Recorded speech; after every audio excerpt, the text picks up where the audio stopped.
Hi, everybody. This is Stefan Molyneux from Free Domain Radio. Back for, I think it's round 3 or 4. I have Gerald Celente, who is the publisher of Trends Journal, which is an excellent resource for understanding one man's moral outrage and crusade for rational, ethical, and economic common sense. You can find it at trendsjournal.com.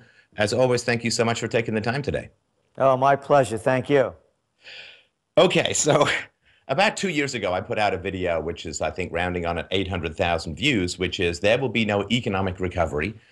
And I've received a few slings and arrows of outrageous trollery with regards to where is this crash that everybody with any Austrian or libertarian common sense has been predicted low these many months. Why do you think? I mean, according to some people, I'm thinking Doug Casey, this eye of the hurricane, that we're kind of in the middle of this pause between here and a vastly different place economically. What do you think has kept all of this at bay, and where do you think we are right now? Well, I was one of those people as well that believed that it was going to crash out. I had absolutely no idea of what was going on behind the scenes, nor did anyone else. When you look at the schemes undreamed of, whoever heard of quantitative easing? We didn't know that they were going to do that and keep doing it. Who would have believed? Who would have believed that they have not raised interest rates since 2006? And they're effectively at zero. And when you go over to the UK, the European Union, you have negative interest rates. That's right. You got enough money to put in the bank. I think it's like over 500,000 pounds. We're going to charge you to keep the money in the bank 0.25% interest rates. Look what's going on over there in Japan. Abenomics. Hey, Abenomics didn't work the first round. I got an idea. Let's do another one. To the equivalent of the United States pumping in, when you compare their GDPs in ratio, at a rate of $3 trillion a year. Same in China. They just lowered interest rates, 40 basis points. They're all pumping in cheap dough into the system to keep it going. And it's unprecedented in modern history, and they just keep doing it, and it keeps the Ponzi scheme going. As long as Ponzi gets new players to come in, he could pay off the old ones with the new dough coming in. It's all this is. And that's what they're doing in front of everyone's eyes. And for the average person in the street, I mean, I think most people are feeling, obviously, there's been a significant decay in take-home income. I just read today that the federal government is spending about $30,000 a year on the average household, which, of course, is hugely more than they can possibly afford. The price of everything is going up, with the exception, of course, of oil at the moment, which we can talk about in a few minutes. How do you think what's the best way for the average person to see the effects of all of these, at least to the man on the street, fairly esoteric economic policies? Well, the two things they look at: how much less money they're making and how much more money that 1% is pulling in. If there was anything that Occupy Wall Street did, was show the world that the 1% is getting richer and everyone else is getting poorer. When you're looking at numbers, 85 people, that's right, 85 people in the world have as much dough as 3.5 billion, essentially half the world. So what all of this money pumping scheme and cheap money has done, when you look at the equity markets going up, why are they going up? Hey, how about all those merger and acquisition deals that are going on? Oh, that couldn't be it. No, just borrowing money for nothing and keep the Ponzi scheme going. Oh, it couldn't be because of companies borrowing money cheap, buying back their stock and inflating the markets. So those are the two things to look at. You look at your personal wealth in decline, because here's the deal.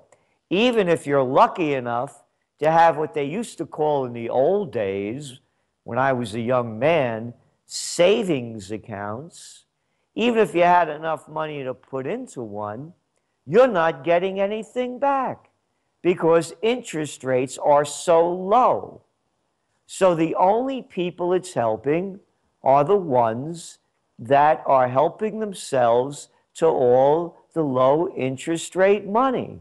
So it keeps the real estate scams going. Look, you look at mortgage rates, a 30-year rate, it's back under 4%.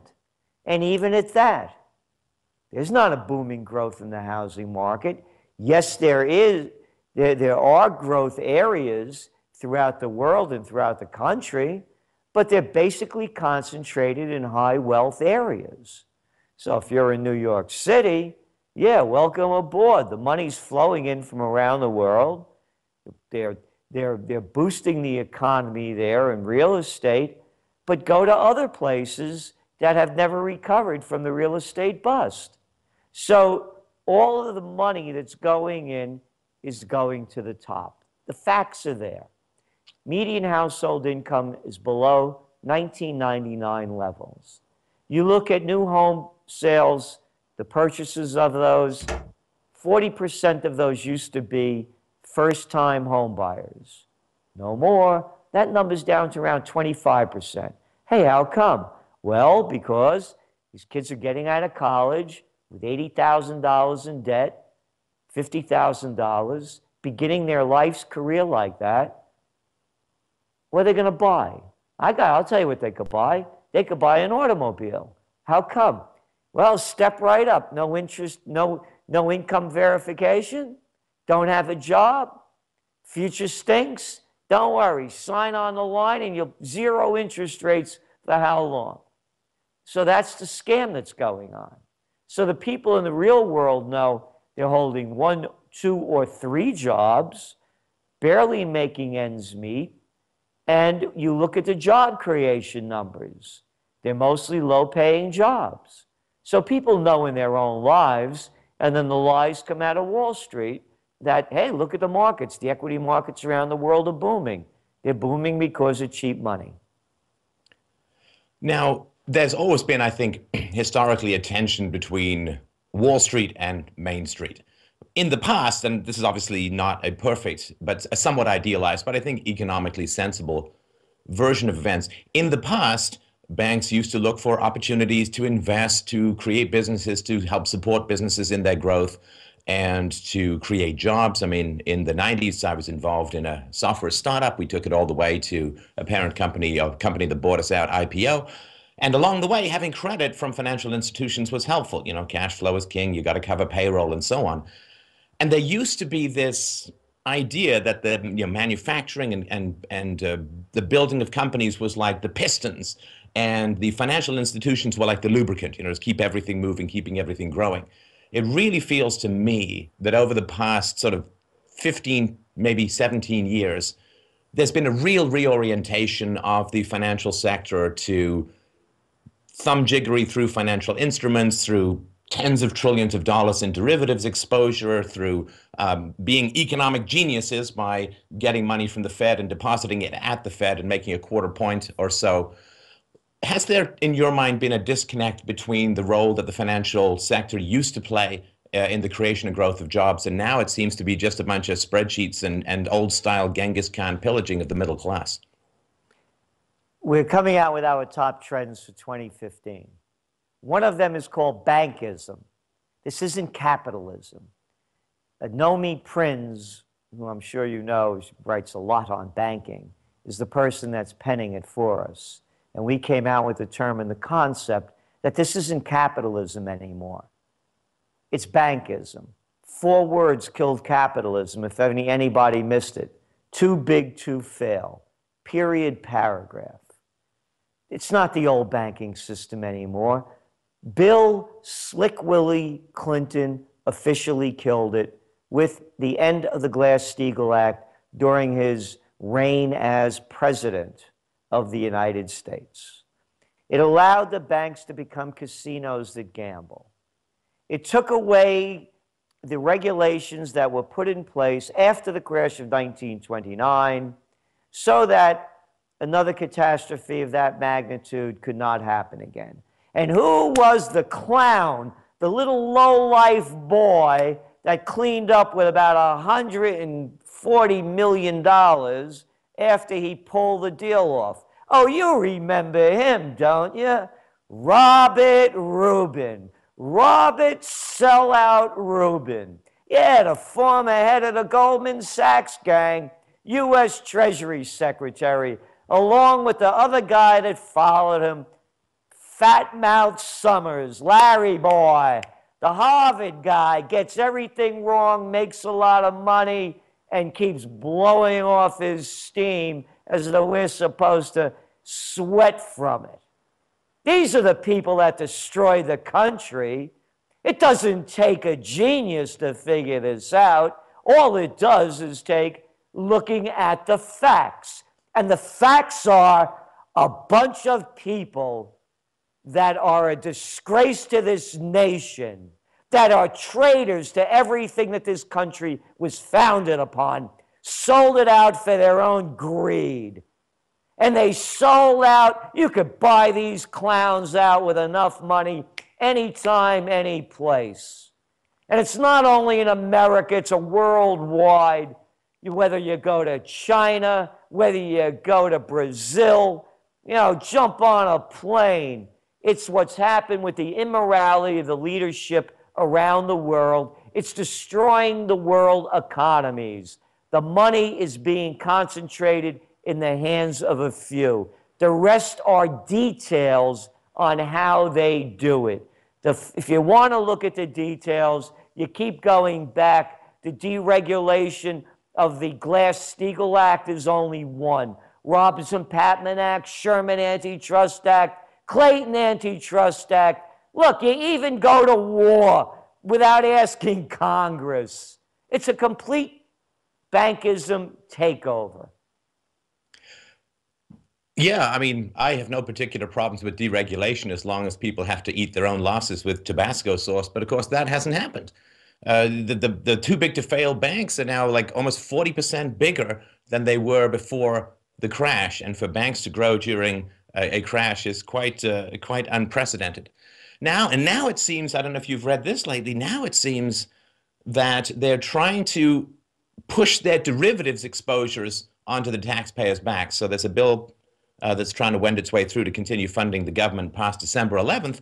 And the banking lobby is trying to insert something in it that allows them to buy and sell derivatives through subsidiaries that are backstopped by the FDIC, that have taxpayer-funded insurance for their deposits, which means basically, again, it's the same thing. If I win, I win. If I lose, I still win because I can get the government to prop us up. And that, to me, is horrendous. If you want to be in the free market, be in the free market.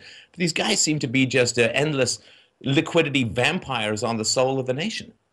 It's not the government to prop us up. They are the government. Look who they are. You got a couple of front men out there, but when you look behind the scenes, it's all of them. And I mentioned Robert Rubin. How about that other cat who made the whole too big to fail thing a reality? Henry Paulson. And what's he doing now? Was he playing Frankenstein movies? You remember him, the Bush guy. It's one after another Goldman Sachs man. Who's running the ECB over there? Mario Draghi. Where's he from? Oh, he used to run the European division of the Goldman Sachs gang. Hey, who's running the one over there in the UK? Carney. You know what the word carny is? That's an abbreviation for a carnival man back in the day. A con man. Another Goldman Sachs guy.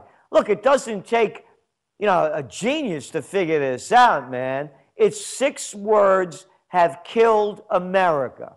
Harvard, Princeton, Yale, bullets, bombs, and banks. That's who they are. That's their business. When are people going to call a spade, a crook, and a traitor?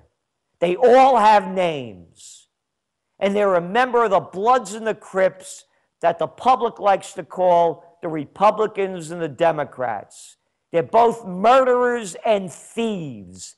How many more people do they have to murder? Hey, any drone strikes today? You know, what country are we going to invade next? Any bombs away? How much more money do they have to steal?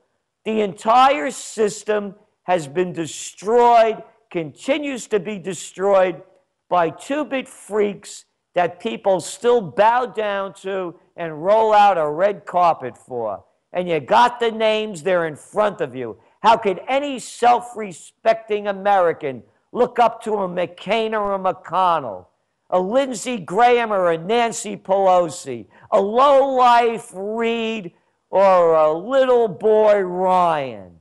And these are the people that are running their lives from Obama to the Clintons to the Bushes, and on and on and on.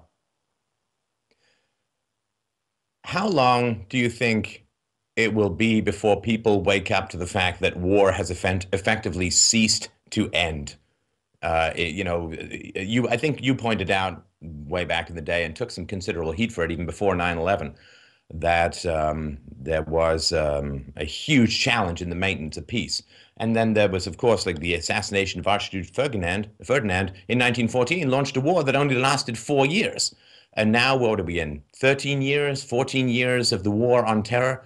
Do you think people are going to wake up to the fact that we are now in this Orwellian nightmare world of eternal war, where it is simply just whack-a-mole? Whatever you get rid of or claim to get rid of, it's going to reappear in another form, a new bogeyman, a new provocative video. When are people going to get war weary? Do you think it's because they're completely drugged by all the funny money that's funding this? Or where's our moral sense that things have gone completely awry?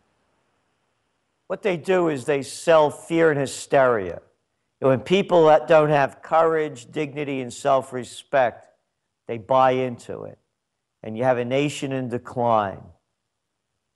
How could they believe this stuff? ISIS. They make up another one.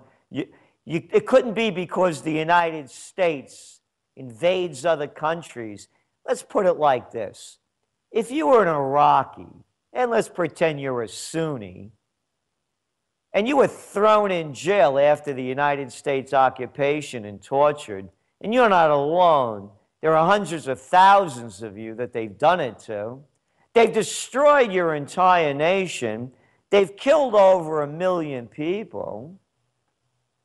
You have no future. You'd think you'd be angry. You'd think you'd want revenge. Hey, let's suppose you're one of those 6 people they just let out of Guantanamo and tortured you since 2001. You'd think you'd want to blow somebody's brains out in revenge for having been tortured for doing nothing, not even given a trial. As we used to say in the Bronx, payback's a bitch. Don't call it terrorism, call it getting even and revenge. And the United States and its NATO allies keep spreading war and building hate and grounds for reprisal. How can you call anyone in Afghanistan that wants to blow the brains out of an American or somebody from NATO a militant? If an Afghani or an Iraqi were here trying to take over my country, I'd be first on line to blow their brains out, and they'd call me a patriot. It's a sickness of the psychopaths that keep leading us to war, that keep building the hate and the fear among the people. We're trying to make a change that's going to turn the country into a new direction. And on May 2nd of 2015, we're launching Occupy Peace. From the most historic 4 corners in the United States, right here in colonial Kingston.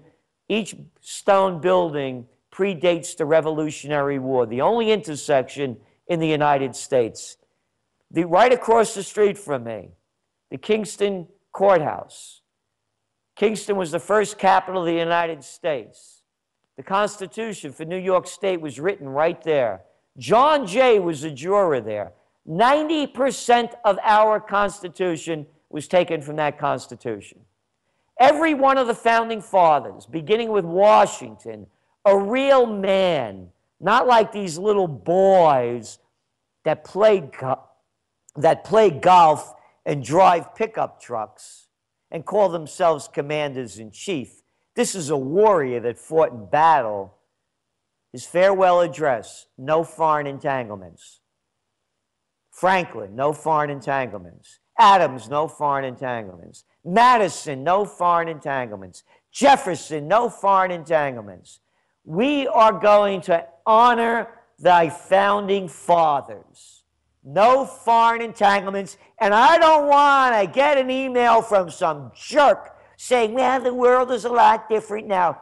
Junior, grow up. The world was at war back then, too. And it was at war now.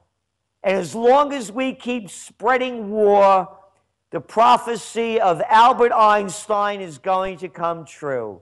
I don't know how the Third World War will be fought, but the fourth will be fought with sticks and stones. So we're launching Occupy Peace, and unlike any other rally, we're going to have takeaways. And that means that we're going to put an action plan in place, a battle plan for peace, because I would rather fight for peace than die for war. And so what we're going to do is we're coming up with a whole number of strategies. People go on our website, occupypeace.us, and sign on, give us your concepts of what to do. This isn't about, peace and love. No, this is about stopping these psychopaths and sociopaths from destroying the greatness of this country, destroying the lives of innocent people, and rebuilding America. It's hard for people to empathize with those who've been demonized as eternal enemies. But I always invite Americans to think of three things.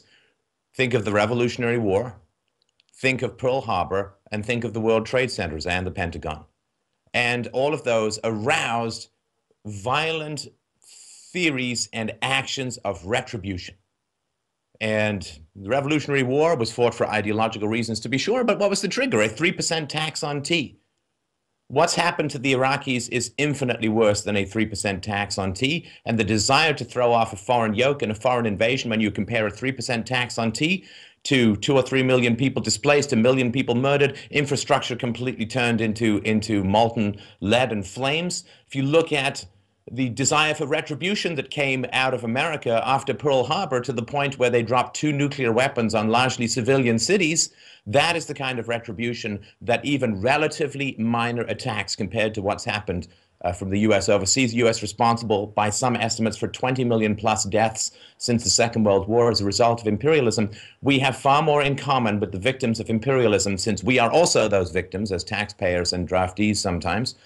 We have far more in common with the victims of imperialism than we do with our leaders, and yet we somehow look at our leaders as part of us and the victims of their machinations as some otherworldly them. It's very hard for people to reach across the water conceptually and see that we tax livestock, we serfs, are all in the same boat being sailed off the edge of the world. Sorry, there's not even a question in that. I just wanted to rant on that particular topic. No, it's true. Everything you said is true. They start the wars, we pay for them with our money and our lives. And to me, anybody that supports this supports murder. Call it what you want. I'll call it what I want. And the way I look at it is that anyone that supports this is an accomplice to murder. All right. So I'm not sure that we have a more powerful topic to end the conversation with. I just want to make sure that people know Trends Journal is the place to go. And you just recently had, of course, an event which was predictions, which I assume part of what will come out in the next journal. If you can just remind people of the date and where they can register for Occupy Peace, I want to make sure people get that information. Yes, first we're coming out with the new Trends Journal for the top trends of 2015. One of them, by the way, is going to be price wars, and it has to do a lot with the low oil prices. It's not only a supply issue, it's a demand issue. And when we were talking earlier about the world economy, demand is way down. That's why commodity prices beyond oil are down to 5-year lows, whether it's iron ore or corn or copper, they're going down. The demand is down. So it's not only an oil issue. So we're coming out with our top 10 trends, how to profit and what's coming in the future, and also a video of our conference that we just had on December 6th, announcing those top trends and in detail what they are, what they're going to bring, what they mean, and how to profit from them and avoid the dangers. So that's available too at our website, trendsresearch.com, trendsresearch.com, and Occupy Peace. Sign up, give us your ideas. The rally will be held here in Kingston. We have permission to close down the streets of the colonial Kingston corners of John and Crown Street, and we're moving to rebuild America and bring this back to the land of opportunity it used to be. Well, I certainly appreciate that. You have virtually single-handedly redeemed my faith in the moral vacuousness of the boomer generation, because you've always been a passionate advocate of peace and responsibility and just laws. So thank you so much for your time, as always. I look forward to talking to you again. Have yourself a great day. Thank you. Take care.